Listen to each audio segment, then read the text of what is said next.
पूजा, जिसकी अभी अभी शादी हुई है, अपनी आंखों में नई नवेली दुल्हन के हजार सपने सजाए अपने ससुराल की दहलीज पार करती है। लेकिन शादी की पहली ही रात उसके साथ कुछ ऐसा घटित होता है जो उसकी रूह तक को कपा देता है। एक ऐसा भयानक सच जिसकी उसने कभी अपनी सबसे डरावनी कल्पनाओं में भी उम्मीद नहीं की थी। सहमी और टूटी हुई पूजा जब अपनी आखिरी उम्मीद अपनी जेठानी कमलेश के पास हिम्मत जुटाकर अपना दर्द बयां करने जाती है तो सांत्वना के बजाय उसे इनाम में मिलता है चेहरे पर एक जोरदार थप्पड़। पूजा जमीन पर गिरकर बिलख बिलख कर रोने लगती है। आखिर एक नई नवेली दुल्हन के साथ इतना बड़ा धोखा और जुल्म क्यों हुआ? यह कहानी आपको झकझोर कर रख देगी और अंत में एक बहुत गहरी सीख भी देकर जाएगी। लेकिन इस खौफनाक रात तक बात कैसे पहुंची, इसके लिए हमें कहानी के पन्नों को थोड़ा पीछे पलटना होगा। कहानी की असल धुरी है कमलेश। कमलेश एक जिम्मेदार गृहिणी है जो एक भरे पूरे परिवार को संभालती है। उसके परिवार में उसका पति, एक छोटी बेटी, सास, ससुर, एक खामोश दादी और उसका देवर अरुण है। कमलेश के लिए अरुण सिर्फ एक देवर नहीं बल्कि उसके सगे बेटे से भी बढ़कर है।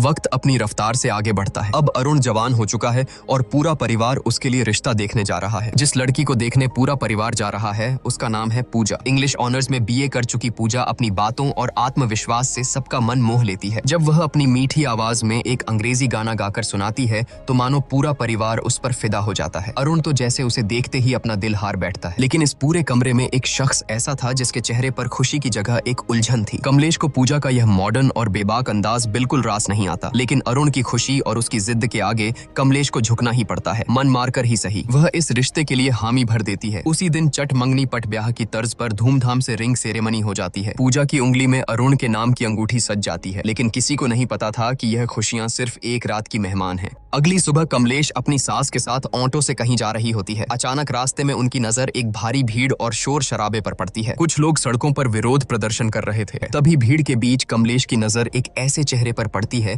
जिसे देखकर उसके पैरों तले जमीन खिसक जाती है। वह सरेआम भड़क उठती है और हुक्म सुनाती है कि ये सब नौटंकी तुरंत बंद करो। गुस्से से आगबूला कमलेश आगे बढ़ती है। पूजा का हाथ झटक कर पकड़ती है और उसकी उंगली से सगाई की अंगूठी बेदर्दी से खींचकर निकाल लेती है। एक ही पल में, एक झटके में उसने वो रिश्ता तोड़ दिया जो कल ही जुड़ा था। जब कमलेश यह तूफान लेकर घर लौटती है तो घर में कोहराम मच जाता है। कमलेश का पति उसे आईना दिखाते हुए कहता है कि जो रायता तुमने बिना सोचे समझे फैलाया है उसे अब तुम्हें ही समेटना होगा। बेचारा अरुण भी लाख मिन्नतें करता है, समझाने की कोशिश करता है कि पूजा की सोच गलत नहीं है, लेकिन कमलेश अपने गुरूर में अंधी हो चुकी थी। उसके कानों पर जूं तक नहीं रेंगती और वह किसी की एक नहीं सुनती। कुछ देर बाद कहानी में एक खूबसूरत और जज्बाती मोड़ आता है। अपने रिश्ते को बचाने और अपनी बात समझाने के लिए पूजा खुद कमलेश के पास पहुंचती है।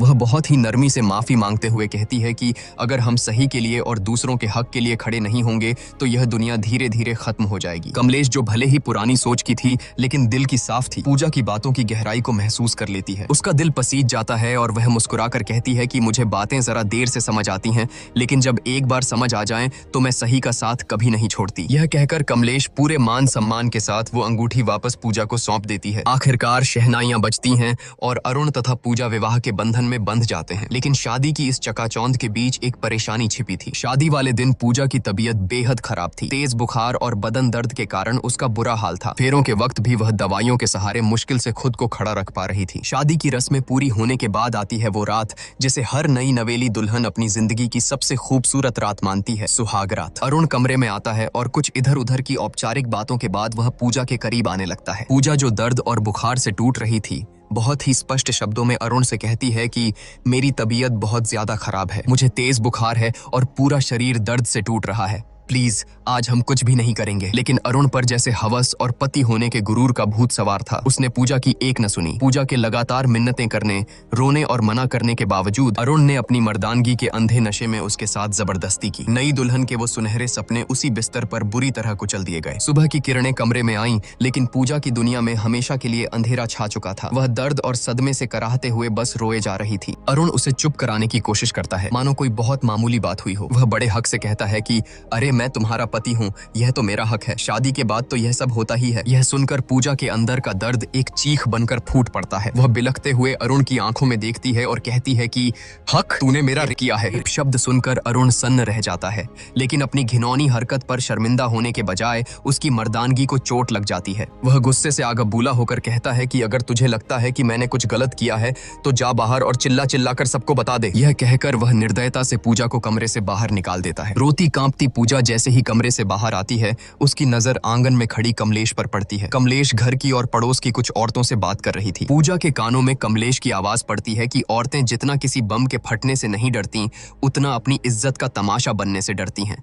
यह एक वाक्य पूजा के सीने में किसी जहरीले तीर की तरह चुभ जाता है। उसे तुरंत समझ आ जाता है कि जिस समाज और परिवार में वह खड़ी है, वहां अगर उसने अपना मुंह खोला तो उसे न्याय नहीं मिलेगा, बल्कि इस घर में उसी की इज्जत का सरेआम तमाशा बन जाएगा। समाज और बदनामी के इसी खौफ से हारकर एक जीती जागती हक के लिए लड़ने वाली लड़की अपने आंसू पीते हुए खामोशी से वापस उसी घुटन भरे कमरे में लौट जाती है। उसके मासूम दिल में कहीं न कहीं यह उम्मीद बची थी कि शायद अरुण को अपनी हैवानियत का एहसास हुआ होगा, शायद वह अपनी गलती मानेगा और उससे माफी मांगेगा। लेकिन अरुण का रवैया देखकर पूजा के पैरों तले बची खुची जमीन भी खिसक गई। पूजा पहले से ही असहनीय दर्द में थी, लेकिन अरुण ने अपनी हवस को प्यार का नाम देकर एक बार फिर उसके साथ जबरदस्ती की। पूजा अंदर तक टूट चुकी थी। उसे समझ आ गया था कि जिसे दुनिया पति पत्नी का प्यार कहती है, वह उसके लिए सिर्फ और सिर्फ एक वैवाहिक बल था, जिसके खिलाफ वह कुछ नहीं कर सकती थी। अगली सुबह कमलेश की नजर छत की बाउंड्री पर गुमसुम खड़ी पूजा पर पड़ी। पूजा की आंखों की वीरानी और उसका खामोश चेहरा देखकर कमलेश का दिल धक से रह गया। कमलेश के लाख पूछने पर भी पूजा ने रात का वह खौफनाक सच नहीं बताया। कमलेश समझ गई कि कुछ तो बहुत गलत हुआ है और वह बिना ज्यादा सवाल किए पूजा को उसके मायके छोड़ आई। मायके पहुंचकर पूजा ने सोचा कि शायद दुनिया में एक माँ ही है जो अपनी बेटी का दर्द समझ सकती है। उसने अकेले में अपनी माँ को बीती रात की सारी सच्चाई और अरुण की दरिंदगी के बारे में बता दिया। लेकिन जो जवाब उसकी सगी माँ ने दिया, वह अरुण की हैवानियत से भी ज्यादा खौफनाक था। माँ ने उसे सीने से लगाने के बजाय समझाते हुए कहा कि पति पत्नी के बीच ये सब तो होता ही है, शादी की है तो ये सब तो निभाना ही पड़ेगा। इसमें ना कहने वाली क्या बात थी? इसी से तो परिवार और वंश आगे बढ़ता है। अपनी ही माँ के मुंह से ये शब्द सुनकर पूजा सन्न रह गई। रही सही कसर माँ ने इमोशनल ब्लैकमेल करके पूरी कर दी। घर की गरीबी का वास्ता देते हुए उसने पूजा को तुरंत ससुराल वापस लौटने का हुक्म दिया और धमकी दी कि अगर वह वापस नहीं गई तो वह अपनी नस काटकर जान दे देगी। अपनों से मिले इस धोखे के बाद बेचारी पूजा के पास कोई रास्ता नहीं बचा था। वह एक जिंदा लाश की तरह कमलेश के साथ वापस लौटने लगी। सफर के दौरान एक जगह वॉशरूम जाने के बहाने पूजा ऑटो से उतरी। यह उसकी जिंदगी का सबसे बड़ा फैसला था। उसने पीछे मुड़कर नहीं देखा और वहां से चुपचाप भाग निकली। कमलेश ने उसे पागलों की तरह हर जगह ढूंढा, लेकिन पूजा का कोई सुराग नहीं मिला। घर पहुंचकर जब कमलेश ने यह खबर दी तो पूरे परिवार में हड़कंप मच गया। सबने पूजा को ढूंढा, लेकिन वह जैसे हवा में गायब हो गई थी। हारकर कमलेश ने पूजा की दोस्त सोना को फोन मिलाया, जो एक एनजीओ में काम करती थी। सोना ने कहा कि उसे पूजा के बारे में कुछ नहीं पता,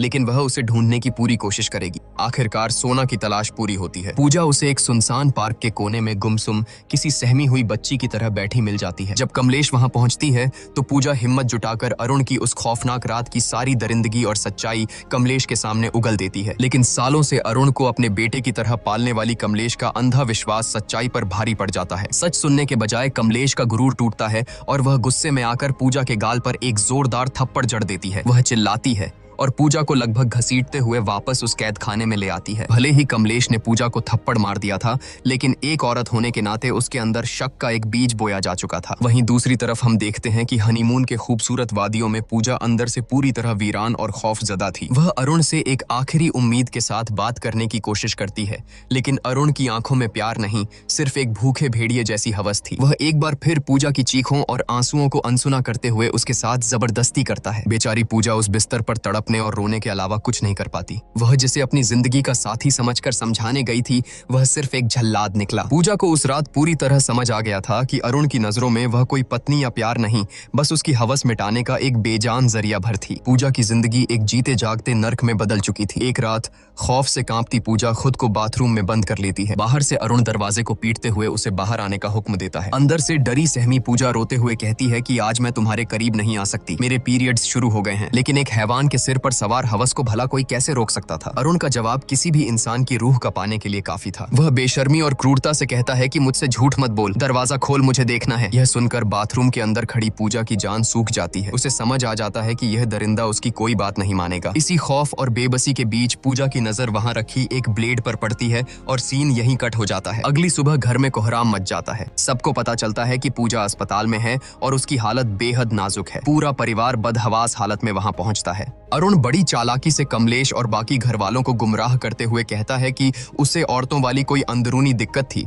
शायद उसी वजह से यह हालत हुई है। लेकिन जब कमलेश अंदर जाकर लेडी डॉक्टर से बात करती है तो डॉक्टर जो सच बताती है वह सुनकर कमलेश के पैरों तले जमीन ही नहीं खिसकती बल्कि उसका पूरा वजूद हिल जाता है। डॉक्टर भारी आवाज में बताती है कि पूजा के उन नाजुक हिस्सों पर ब्लेड से गहरे कट लगे हैं और बहुत ज्यादा खून बहने की वजह से उसकी यह हालत हुई है। यह सुनकर कमलेश सन्न रह जाती है। वह तुरंत खुद को संभालती है और घर वालों को वापस भेज देती है, यह कहकर कि वह पूजा के पास रुकेगी। होश आने पर जब कमलेश पूजा के पास बैठती है तो पूजा आंसुओं में डूबकर वह कड़वा सच उगलती है जिसने उसे इस हद तक जाने पर मजबूर किया। यह दर्द सुनकर कमलेश अंदर तक टूट जाती है। उस रात जब कमलेश घर लौटती है तो पूजा के दर्द को महसूस करने के लिए वह खुद बाथरूम में जाती है और हाथ में वही ब्लेड उठाती है। वह उस ब्लेड को अपनी त्वचा पर रखकर वही करने की कोशिश करती है जो पूजा ने किया था, लेकिन ब्लेड की हल्की सी चुभन से ही उसके हाथ कांप जाते हैं। वह ब्लेड फेंक देती है। उस एक पल में कमलेश को गहराई से एहसास हो जाता है कि आखिर वो 21 साल की मासूम लड़की किस कदर खौफ और दर्द से गुजरी होगी कि उसने खुद को इतनी खौफनाक सजा दे दी। अगले दिन जब अरुण अपनी बेशर्मी का लबादा ओढ़े पूजा से मिलने अस्पताल पहुंचता है तो उसे पता चलता है कि कमलेश पहले ही पूजा को डिस्चार्ज कराकर अपने साथ ले जा चुकी है।